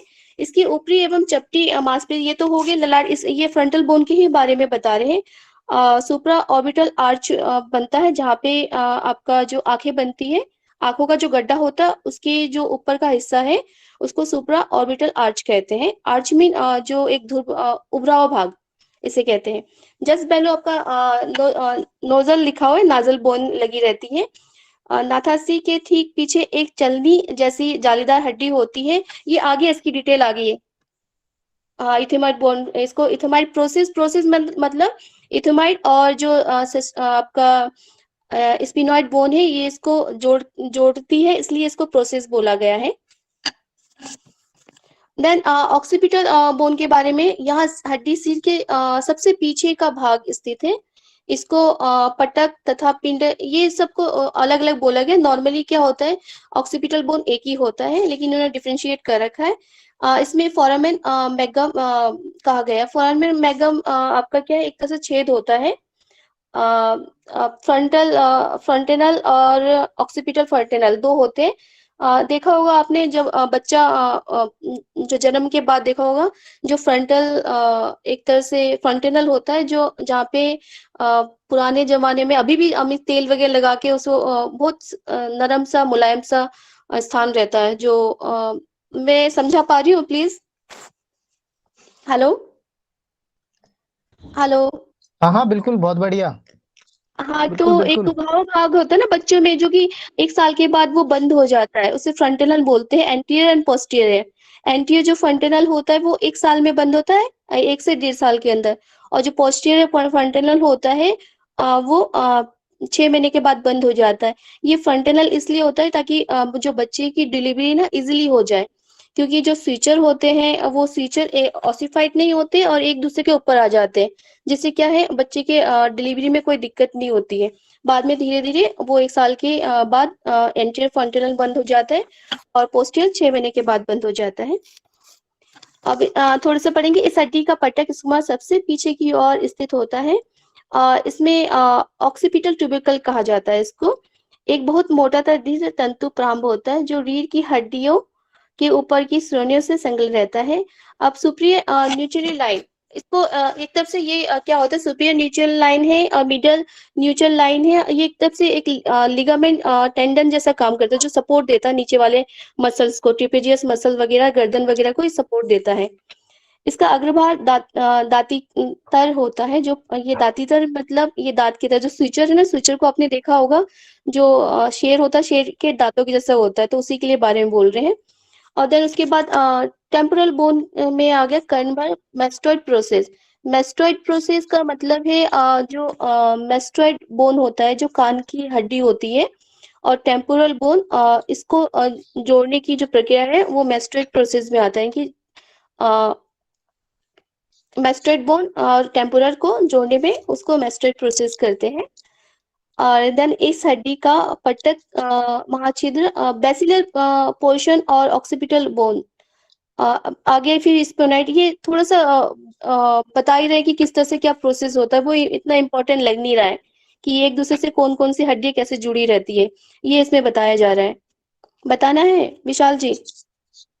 हाँ ना, इतना डीप में नहीं जाना है ना, क्योंकि चलने ये दो बस। प्रोसेस है कि कौन सी हड्डी कैसे किससे देखो, जुड़ी हुई है। मेनली आप ये ध्यान दे दो, जो ये फेस में है ना, जैसे कि हमारा जबड़ा है ना, मैक्सिला एंड मैंडिबल, फेस में जाइगोमेटिक जो बाहर से दिख रही है हमारी, और जो एथमोइड है वो अंदर की तरफ होती है, नाक में अंदर की तरफ। ठीक है, ये चीज आप लोग ध्यान रखना बस। और नेजल हो गया, नेजल कौनचा हो गया, और नेजल कौनचा होगी ये हम आगे जब श्वसन तंत्र पढ़ेंगे ना, उसमें नेजल कौनचा के बारे में बताएंगे बहुत बढ़िया से। तो ये नेजल कौनचा अंदर की तरफ होती है। और जो ये फोरामेन मैग्नम की बात करी, फोरामेन मैग्नम के लिए बात कर रही है, फोरामेन मैग्नम। मैग्नम सुना है ना, आइसक्रीम बड़ी वाली मैग्नम आती है, तो फोरामेन मैग्नम मतलब जो ये ऑक्सीपिटल के नीचे जो ये जहां से स्पाइनल कॉर्ड निकल रही है ना, इसको ही बोलते हैं ना फोरामेन मैग्नम। हाँ जी, हाँ, तो ये फोरामेन मैग्नम की ये बात कर रही है। हाँ, जहाँ अब से समझ आया ना सबको? वर्टिब्रा जुड़ा रहता है ना, जिसमें स्पाइनल कॉर्ड वगैरह निकलते हैं। हाँ हाँ हाँ, जहां से वर्टिब्रा जुड़ी हुई है ना, हाँ, वहां से स्पाइनल कॉर्ड निकल रही है। तो आप लोग ये ध्यान रखना कि जहां से वर्टिब्रा निकल रही है उसे फोरामेन मैग्नम बोलते हैं। स्पाइनल कॉर्ड, वो क्या बोलते हैं यार, जो हमारी मेरी रज्जु बोलते हैं उसको, इंग्लिश में क्या बोलते हैं, जो हमारी ये स्पाइनल नर्व क्वाड्रिक, वगैरह जो निकलती है, हाँ, नर्व तो ये निकलती है फोरामेन ना। मैग्नम उसी की बात हो रही है। चलो आगे बढ़ो, आप फेस पे आ जाओ, फेस की सारी बोन क्लियर करो, फिर वर्टिब्रा से क्लियर करते हुए पूरा नीचे सारा क्लियर कर डालो। एक्चुअली हाँ, बुक नहीं है मेरे पास ना। ओके, बोन ऑफ फेस के बारे में बात करेंगे हम। सबसे पहले है आपका सुप्रियर मैक्सिलरी बोन, जो कि होठ के ऊपर का जो और नाक के नीचे का जो बोन होता है वो मैक्सिलरी बोन होता है। वो काउंट में 2 होते हैं, इंफीरियर और सुप्रियर। उसके बाद होगा चिक बोन। चिक बोन ये जाइगमेटिक बोन है और चिक बोन बोथ आर सेम। और यहाँ पे मालर लिखा हुआ, मालर नहीं है, मोलर है ये। और देन प्लेट बोन हो जाएगा, जो मुंह के अंदर की जो ऊपर का तालू है ये प्लेट बोन हो जाएंगे, ये भी 2 होते हैं। और देन नाजल बोन आपके 2 है नंबर में। और देन इंफीरियर ट्यूबरनेटेड बोन, ये नाक के जस्ट पीछे के बोन होते हैं। और बोमर बोन होता है सीधा एक जो जिसके ऊपर जो वेस बना हुआ है आपका, नाक की जो ऊपर की हड्डी होती है वो बोमर बोन कहलाती है। और लैक्रीमियर बोन है वो ऊपर इथेमॉइड बोन से ही ज्वाइन रहती है, जहाँ से लैक्रीमल डक्ट ज्वाइन रहता है, जिसमें से आंसू वगैरह निकलते हैं जहाँ से। और उसके बाद बात करेंगे इन हड्डियों का विषय से विशेष जानकारी निम्नानुसार समझनी चाहिए। सुप्रिय मैक्सिलरी बोन ये तो हो गया, सारी चीजें तो बताई, फिर दोबारा बता रही है, ये डिटेल में है ना? ये बहुत डिटेल में है। हाँ, तो समझ में तो आ गया होगा ना कौन कौन सी बोन होती है ये। और मैं सबको एक और चीज बता देता हूँ, आप ये सोच रहे हो हर बार से, बट आपको पढ़ना पड़ेगा डिटेल में भी। तो डिटेल में बोन्स को देख लेना भाई, मैं अवेयर कर रहा हूँ सबको। आप पढ़ लो विशाल जी। हाँ पढ़ो ना, आगे बढ़ो, आप बढ़ते जाओ जल्दी जल्दी। एक्चुअली ये दोबारा रिपीट कर रही है। चलो ठीक है, पेज नंबर ये है 47 पे आ जाइए, हमें डिटेल में ही आप पढ़ रही अपनी है। बुक से करते जाओ। अब बुक्स मेरे पास नहीं है एक्चुअली। ओके, पेज नंबर 47 से हम डिटेल में ही बात कर रहे हैं। अश्रु अस्थि लैक्रीमियर बोन, ये हड्डियां संख्या में 2 होती है तथा चक्षु गहर के आमने सामने वाले भाग में स्थित रहती है। इनके मार्ग में आंसू निकल के नाक के रास्ते आ जाते हैं। रस्सू गहर सिर के दोनों और जो एक एक गोल गड्ढे होते हैं, गोल गड्ढे मीन जहाँ पे आग बनती है आपकी, जस्ट उसके बगल में लैक्रीमल डक्ट होता है। तो इस चसु गोलक ये जो आपके जो ऑर्बिट है जहाँ पे आग बनता है, वो कौन कौन सी बोन से मिलकर बनता है उसके बारे में बता रखा है ये।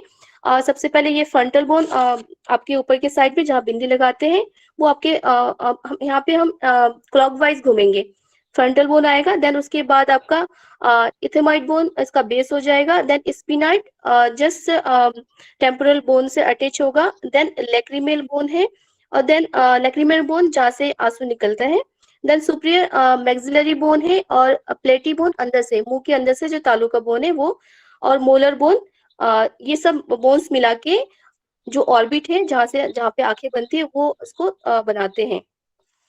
अब ब्रह्मरंध्र तथा अधिपति रंध्र यानी कि फॉन्टिनल्स और पोस्टीरियर फॉन्टिनल की बात कर रहे हैं, जिसके बारे में मैंने अभी थोड़ी देर पहले ही बताया था, एक बार और पढ़ लेती हूँ मैं ताकि कुछ छूटे ना। दोनों पश्च कपालस्थ्यु तथा ललाट अस्थियों जहाँ पश्च में मस्तिष्क अस्थि से मिलती है, वहाँ एक तिकोना गड्ढा सा होता है। इनकी जो गड्ढा है जो उसके ऊपर बोन्स अभी तक डेवलप नहीं हुई है, तो अभी सिर्फ नॉर्मल सी थोड़ी सी मेम्ब्रेन ही रहती है स्किन की, तो उससे ढका है। धीरे धीरे आगे जाके वो ऑसिफाइड हो जाता है।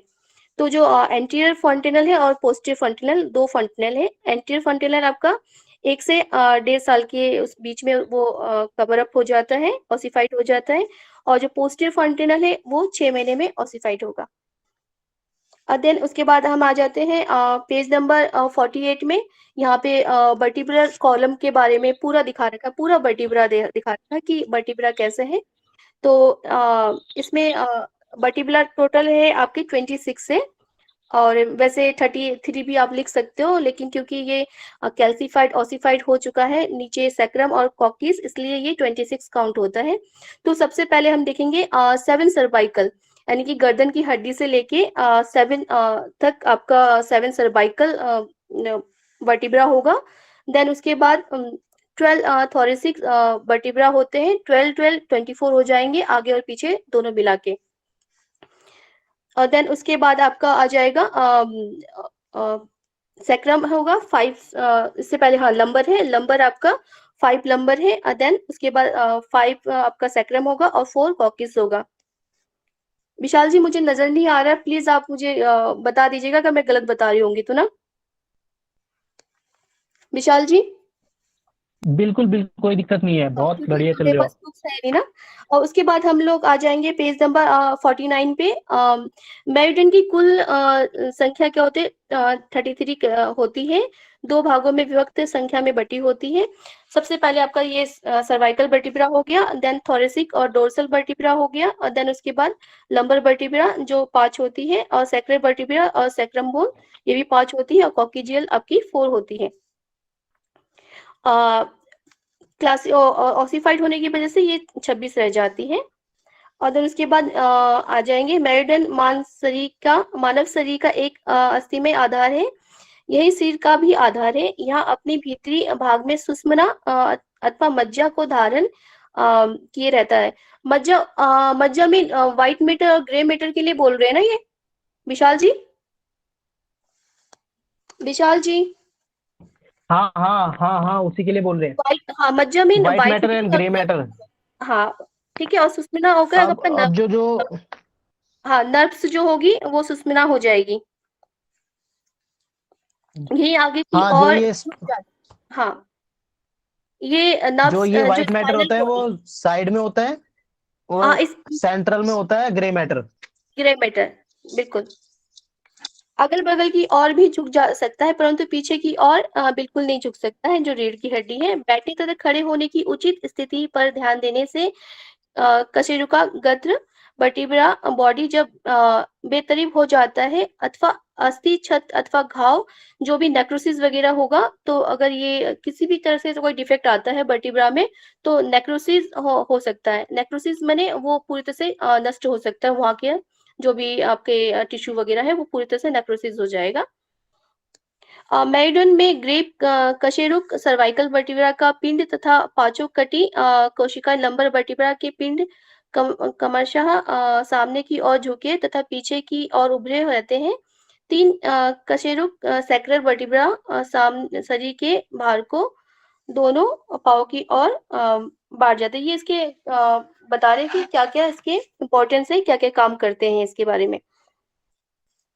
अब आ जाएंगे हम कशिकाओं का अग्रभाग चौड़ा। जो कशिकाओं मतलब जो वर्टिब्रा है उसकी जो आगे का जो हिस्सा है, जो बड़ा हिस्सा है उसको बॉडी कहते हैं, और जो उसके आसपास जो एक नुकीली सी निकली रहती है उसको आपको वो कहेंगे जो अर्च सा बना रहता है कि उभरा हुआ भाग है।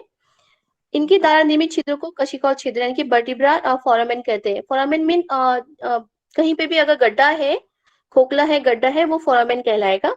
तो इसी फोरामेन से जो वर्टिब्रा फोरामेन से स्पाइनल कॉर्ड आपकी ब्रेन से निकलती हुई पूरे नीचे आपका कॉक्सिस तक जाता है, एंडिंग तक जाता है। अब ये चाप तथा पिंड के मिलन स्थल को दोनों की और चाप का मतलब है आपका एक तरफ से जो डिस्क है, डिस्क के नीचे जो आपका कार्टिलेज का जो एक पैड सा बना होता है वो आपका चाप कहलाएगा।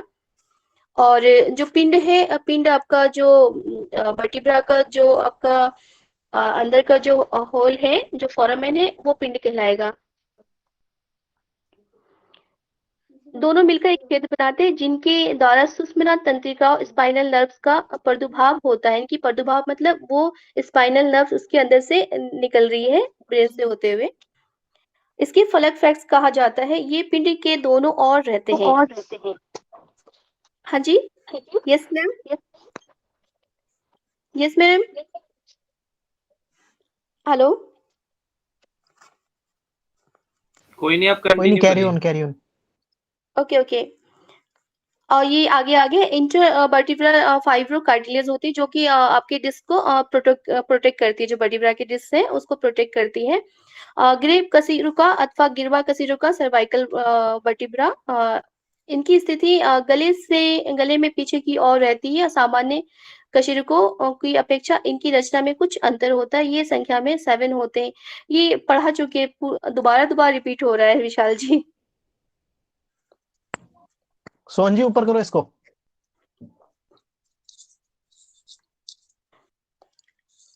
अच्छा, तो रिप्स के बारे में बताओ मैम आप। हाँ, थोरेसिक वर्टिब्रा के मैम, बारे में बताती हूँ मैं। हाँ जी, हाँ हाँ, थोरेसिक, फिर लंबर, फिर सैक्रल हाँ कोक्सिस आप कर ही चुके हो। अब फिर हाँ आप ना जी, रिप्स पे आ जाओ सीधा।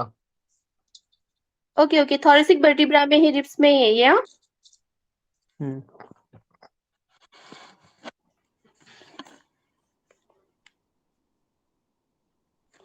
पूरा रिपीट हो रहा है ये। थोड़ा सा नीचे ऊपर करेंगे।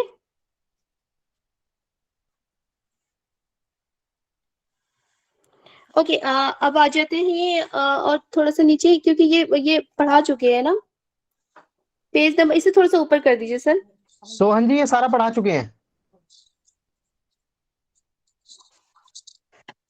हाँ, पेज नंबर 51 है शायद में भी, 52 51 में सॉरी ना। देखता हूँ। हाँ, अब हिप बोन है में भी, यहाँ पे हिप बोन है।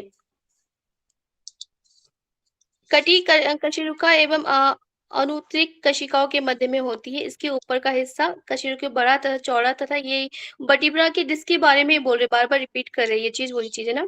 तो ये बता रहे हैं जो कॉनकेव होती है, कॉनकेव माने वही गड्ढा, एक फॉरमन के लिए जो बनता है वो गड्ढा होता है। जो डिस्क होती है वो अंदर से गड्ढा होता है, क्योंकि उसके अंदर से स्पाइनल नर्व्स आनी होती है, इसलिए वो उसको प्रोटेक्ट करने के लिए वो गड्ढा सा बना रहता है। इसका जो पश्चल खुदरा होता है और उसके ऊपरी भाग में पीठ की मांसपेशियां आकर समाप्त होती हैं। जितनी भी मसल से यानी कि जो मांसपेशियां हैं उसके जो ऊपरी भाग जो अर्थ है वहीं पे आके वो सब अटैच होती हैं। जो त्रिकोणास्थि के पश्चल चौड़े तथा खुरदरे होते हैं, इसी में वो सारे लिगामेंट वगैरह इसी में आके जो सैक्रोइलियक लिगामेंट है ये आके उसमें लगे रहते हैं। जो त्रिकास्थि का ऊपरी भाग यानी कि जो वर्टिब्रा का जो डिस्क का जो ऊपरी भाग है वो थोड़ा चौड़ा होता है और मोटा होता है। जो कटिका कशेरुका पिंड में निम्न धरातल से संयुक्त होता है, जो यानी कि बेस से वो जुड़ा हुआ होता है, जिसके भीतर सुषुम्ना नाड़ी यानी कि वो स्पाइनल कॉर्ड ही उसके अंदर से आती है और ब्रेन से होते हुए नीचे तक एंडिंग पॉइंट तक जाती है, सैक्रम रीजन तक, कॉकिस रीजन तक। अब लास्ट में आता है कॉकिजियल वर्टिब्रा, जो कि बिल्कुल एंडिंग पॉइंट है। ये टोटल नंबर में 4 होती है, परंतु अब ये इस तरह से आपस में मिली हुई रहती है कि वो एक ही हड्डी लगती है। और इसके अंतिम भाग को फैलम टर्मिनल्स कहते हैं कि कॉकिजियल का जो अंतिम भाग है जो थोड़ी सी नुकीली सी होती है उसको फैलम टर्मिनल में खत्म हो गया, बिल्कुल एंडिंग पॉइंट है, उसको ये कहते हैं। अनुत्तरकस्थि का निम्न भाग पतला तथा नुकीला होता है। लेवटर एनी बता रही, ये वर्टिब्रा डिस्क के बारे में बता रहे हैं कि वो डिस्क कैसी होती है। बीच का जो हिस्सा होता है लेवटर एनी कहलाता है, जो खोखला भाग है, और सैक्रोट्यूबिकल लिगामेंट्स इसी से जुड़े रहते हैं। अब आ जाता है ये बकशीसल की हड्डी यानी कि स्टर्नम, जो आपकी दोनों तरफ से जो रीढ़ की हड्डी है उसके आगे जो आपका थोरेसिक वर्टिब्रा है उसके बारे में बता रहे हैं कि उसमें बीच में क्या है, स्टर्नम, जो जिसके तरफ दोनों रिब्स रहती है उसके बीच का बता रहे हैं, स्टर्नम उसको कहते हैं। यह हड्डी बक्षस्थल के मध्य भाग स्थित रहती है। और ये क्या, शांत। हाँ जी बोलो। शांत, थोड़ा सा शांत। देखो अब जो ये L5 और मतलब जो लंबर रीजन में L4 L5 होता है ना,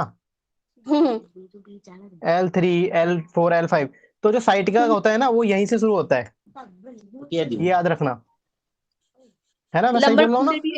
हाँ, लंबर होता है। हाँ, तो जो साइटिका होता है ना यहीं से होता है, तो ये याद रखना। और जैसे जो मूवमेंट होती है ना हमारी, जो थोरेसिक होती है ना, जो 12 बोन्स होती है थोरेसिक की, वहां पे कोई भी मूवमेंट नहीं होती नॉर्मली। ये जितना भी इसका सार है ना, सार में एकदम आपको योग वालों को अब यही समझना है मेन, कि जो थोरेसिक होता है उसमें कोई मूवमेंट नहीं होती, तो सबसे मोटी बोन्स होती है वहां पे, इसलिए वहां पे कोई मूवमेंट नहीं होती। और वही स्ट्रक्चर में भी बहुत ज्यादा सपोर्ट भी करती है, पावरफुल होती है वो। और जो लंबर होता है और जो सर्वाइकल होता है इसी में मूवमेंट होती है, और किसी भी तरह की प्रॉब्लम होती है लंबर स्पॉन्डिलाइटिस और सर्वाइकल स्पॉन्डिलाइटिस इसी में होगा, साइटिका इसी में होगा, ठीक है, कोई बीमारी होगी इसी में होगी, तो ये चीज भी ध्यान में रखना। ओके, और क्वाडा इक्विना कहाँ तक होता है मिस्टी जी? हाँ जी, विशाल एक चीज क्वाडा और, इक्विना वो कहाँ पे? स्लिप डिस्क वाली प्रॉब्लम भी यहीं पे होती है। हाँ जी, हाँ जी, लंबर स्लिप रीजन, डिस्क। हाँ बोलिए बोलिए मिस्टी जी। हाँ लंबर रीजन में मेनली होती है, होने को वो हो सकती है क्योंकि लंबर रीजन से हम बैंड करते हैं ना, वही इसका ज्यादा यूज होता है। ठीक है, ओके, थैंक यू। अपनी अपनी प्रॉब्लम सारे पूछ लेते हैं ना। और मोनिका जी, हाँ जी, हेलो, हाँ जब जी, हाँ जी विशाल, किसी को भी साइटिका है, किसी को भी साइटिका है, हाँ तो जी, उसको फ्रंटवर्ड नहीं बोलना है। अच्छा, हाँ, उसको ज्यादा फ्रंटवर्ड नहीं मोड़ना है, क्योंकि साइटिका होता है बाल्टी उठाई अचानक उठा ली, ये हो हाँ। गया साइटिका। ठीक है ना, ठीक है। समझ रहे हैं? हाँ जी, हाँ जी। तो आगे झुकने वाली एक्सरसाइज नहीं, थोड़ा भुजंगासन हल्का हल्का कोशिश करनी है। ठीक है ना, हल्का हल्का पैर की मूवमेंट थोड़ी सी पीछे पीछे करनी है, पैर को बैंड करके थोड़ा सा पीछे की तरफ रोटेट थोड़े खींचने की जरूरत करनी है। तो जितना बैक बेंडिंग में जितना रिलैक्सेशन में हो सके अपनी प्रॉब्लम को देखते हुए, ठीक है, फ्रंट वर्ड जितना करोगे उतना ज्यादा पेन ज्यादा बढ़ेगा। और एक और होता है इसमें ना, इलियकस हमारी जो एक मसल होती है, हमारे एग्जाम में आता है, और सोअस मसल होती है ना, इंग्लिश में यही बोलते हैं ना उसे। हेलो मिस्टी जी, हाँ जी, हाँ जी। तो हेलो। सोअस मसल होती है ना एक। इसके बारे में मुझे डिटेल मालूम नहीं है, प्लीज। अच्छा, चलो कोई नहीं, इलिकस मसल होती है, तो वो ना उसका भी पेट होता है। आपने देखा होगा जो हमारे ना साइड में होता है, जहाँ पे एप्स होते हैं, जहाँ एप्स के से इलियम, साइड का मसल जो जहाँ होता से है, इलियम, इलियम इलियम होता है, इलियम इजियम ना। हाँ, जहाँ पे हमारे साइड के मसल होते हैं, हमारे कूल्हे के ऊपर की हड्डी जो होती है ना, जो यहाँ पे लगी रही होती है, यहाँ पे टच करेंगे तो वहां पे पेन होता है। तो उसको, वो उस पेन के लिए आगे की तरफ झुक के वो पेन सही होता है, उसमें पीछे कभी नहीं झुका जाता। तो इस जहाँ चीज को पे भी ध्यान रखो, बिल्कुल।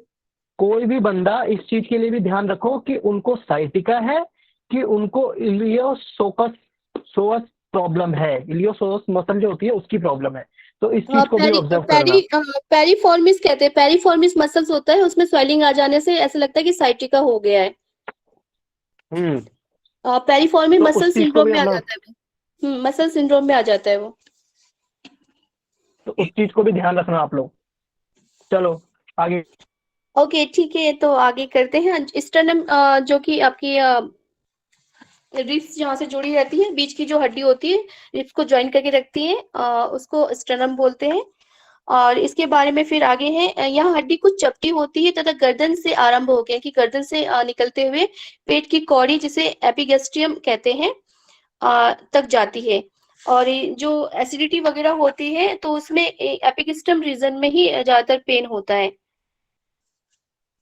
इसके ऊपरी चौड़े भाग को उरोस्ती मुस्टी मेनुबिरियम स्टेमी कहते हैं, जो कि स्टर्नम की बॉडी होती है। यहाँ पे आपके जो शोल्डर गर्डर वगैरह ये जॉइंट रहते हैं मेनुबिरियम स्टेमी में। उरोस्ती मुस्टी का ऊपरी भाग कुछ गोल तथा दबा हुआ होता है, यानी कि जो स्टर्नम के ऊपरी भाग को बोल रहे हैं, थोड़ा सा बाकी उसके पोर्शन की वजह तुलना में ये भाग क्या है, थोड़ा गोल रहेगा और दबा हुआ रहेगा, जिसके दोनों किनारों पर एक एक गड्ढे होते हैं, जहाँ पे आपके क्लेविकल बोन जुड़ा हुआ होता है, जिसे ब्यूटी बोन भी कहते हैं, कॉलर बोन भी कहते हैं, ये जुड़ा हुआ होता है। एक प्रकार से इसी स्थान पर संपूर्ण बहा का धड़ एवं स्वस्थ संबंध स्थापित होता है, यानी कि आपका जो आर्टिकुलेशन होता है, आपके जो हाथों का ऊपर शोल्डर गर्डल का, ये यहीं से जुड़ा हुआ होता है। इसका निम्न भाग उरोस्ती पिंडी के ऊपरी भाग से जुड़ा होता है। ये दोनों हड्डियां जिस जगह मिलती है वहां दोनों और दो गड्ढे होते हैं, जिन पर पतली तथा दूसरी पसली की हड्डियों के अग्रभाग आकर जुड़ते हैं, यानी कि जो आपके रिब्स है उसी से जुड़ते हैं, बीच बीच में वो गड्ढा होता है, गड्ढे में आके वो आर्टिकुलेट हो जाता है। उरोस्ती पिंडी का लंबा भाग ऊपर से नीचे तक रहता है। इसके दोनों ओर गड्ढे बने रहते हैं, जिनमें तीसरी, चौथी, पांचवी, छठी तथा सातवीं पसलियों की हड्डियां अग्रभाग आकर जुड़ते हैं। इसका सामने का हिस्सा चर्म के पीछे रहता है तथा इसके दोनों ओर बख्शियां पेक्टोरल्स मेजर मसल्स होती हैं, जो आपकी जो आपका क्या कहते हैं, रेक्टस एब्डोमिनस से जुड़ा हुआ होता है। पतंग बहुत छोटा होता है। इसके पृष्ठभाग में मध्य दीक्षा डायफ्राग्राम होता है। जो डायफ्राग्राम होता है ये इसका बहुत इंपॉर्टेंट रोल होता है। इसी से हम जो ब्रीदिंग जो हम लेते हैं, लंग्स जो हमारा ब्रीथ करता है, इसी से ब्रीदिंग में ये बहुत इंपॉर्टेंट होता है।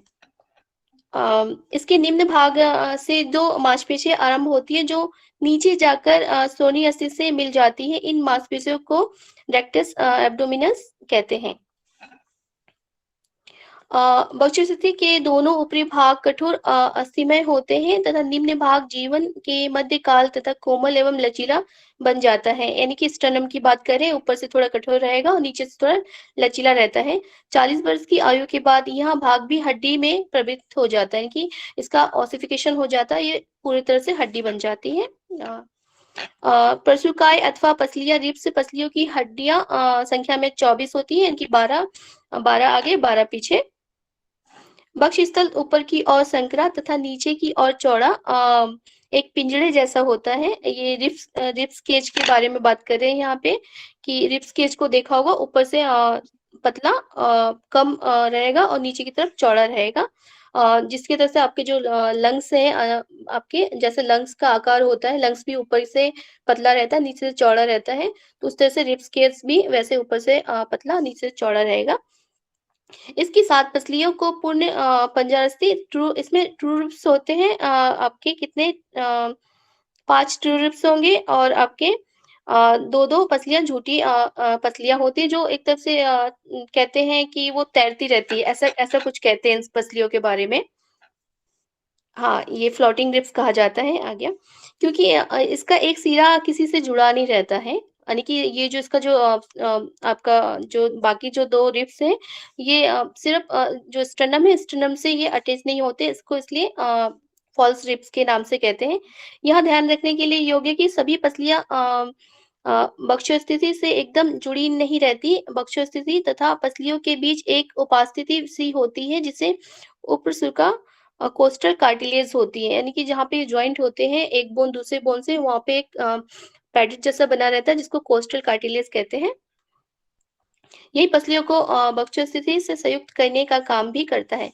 पीठ की पहली कशेरुका दोनों ओर की पहली पसलियों तथा बक्षस्थिति के ऊपरी किनारे पर एक छेद रहता है, जिसके भीतर से ये फोरामेन जैसे ही है, जैसे फोरामेन में नर्व्स जा रही थी, यहाँ पे भी एक तरह से फोरामेन है, जहाँ से रक्त वाहिनी है जो ब्लड वेसल से वो निकलते हुए गर्दन से बक्षस्थल को आती है, उसको पोषण देने के लिए, तथा अन्य कितनी ही नाड़ियां इस छेद से होते हुए ऊपर की ओर जाती हैं। किसी बीच की पसली की हड्डी को परीक्षा करने के लिए उसके निम्नलिखित 3 भाग ज्ञात होने चाहिए: अंतिम भाग, मध्य भाग और अग्रभाग। अंतिम भाग में क्या क्या आता है? अंतिम भाग में आएगा आपका वर्टिब्रल एंड आ जाएगा। यह भाग पीछे की ओर स्थित रहता है, यानी कि पीछे के भाग के लिए बोल रहे हैं, जो वर्टिब्रा से अटैच रहता है। और इसके लिए फिर उसके बाद आ जाएगा आपका हेड एंड नेक, गली का ट्यूबिकल। 3 भाग होते हैं। सिर वाला भाग गोल होता है और वहां 2 बक्षों कशिकाओं के पश्चतल के गड्ढे से जुड़ा हुआ रहता है। गिरबा वाला भाग संकरा तथा लंबा होता है और यह बक्ष कशेरुका के अनुप्रस्थ प्रबंध से जुड़ा रहता है। गुलिकाई वाला भाग उभरा हुआ होता है। यह एक दृढ़ तथा मोटे तंतु द्वारा अनुप्रस्थ प्रबंध ट्रांसवर्स प्रोसेस से जुड़ा हुआ रहता है। इसको डिफाइन तो नहीं करना ना, ये उसके लिए बोल रहा है किस तरह से ये रिब्स बने होते हैं ना, आर्टिकुलेट होते हैं एक दूसरे से। अब आ जाएंगे मध्य भाग में, जो साफ्ट है, यह भाग थोड़ा टेढ़ा रहता है, चपटा, संकरा और लंबा रहता है एवं 2 किनारों वाला होता है। बाह्य धरातल चिकना एवं उन्नतोदर होता है। ऊपरी वाली जो पसली होती है बाह्य तथा अभ्यंतर भाग में त्रिंकटिका मांसपेशी सैकड़ों स्पिनेटिस लगी रहती है। बीच वाली हड्डियों में एक्सटर्नल जो ऑब्लिक होता है, ये ट्रांसवर्स से ऑब्लिक के बारे में बताया, किस तरह से कौन सी हड्डियां कैसे जुड़ी रहती हैं। लेटिसिमस नामक मांसपेशी संयुक्त रहती है। ये मांसपेशियों के बारे में इसके नेक्स्ट चैप्टर इसी पे ही है शायद, है ना, तो उसपे पढ़ लेंगे हम लोग। देन फेफड़ों की झिल्ली तक वर्क फुसफुस यानी कि फेफड़ों के लिए बोला जा रहा है। संबंध पसली की हड्डी के भीतरी धरातल से रहता है, कि जो आपके लंग्स है वो उसी के अंदर ही सेफ रहता है। ऊर्ध्व शाखा की हड्डियां bones of the upper extremities के बारे में अब बात कर रहे हैं। ये अब लोअर और अपर एक्सट्रीमिटीज आ गए, लोअर और अपर लिम्ब के बारे में बात करेंगे।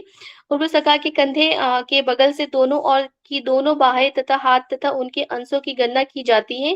कंधे का निर्माण चूंकि स्कंध अस्थि तथा कंठ अस्थि हसली की अस्थि जो हसली आपका स्केपुला है। बस करें अभी, बस करें, 1.25 घंटा हो गया। ओके ओके ओके, क्या कहते ठीक हैं है। बाकी सभी? हाँ सोहन ठीक है। सवा घंटा हो गया है। हाँ जी। चलो सभी का बहुत बहुत धन्यवाद। अभी सो जाइए, सुबह उठ के मिलते हैं फिर कल शाम को। हाँ जी। Thank you, good night. Okay good night. Good night.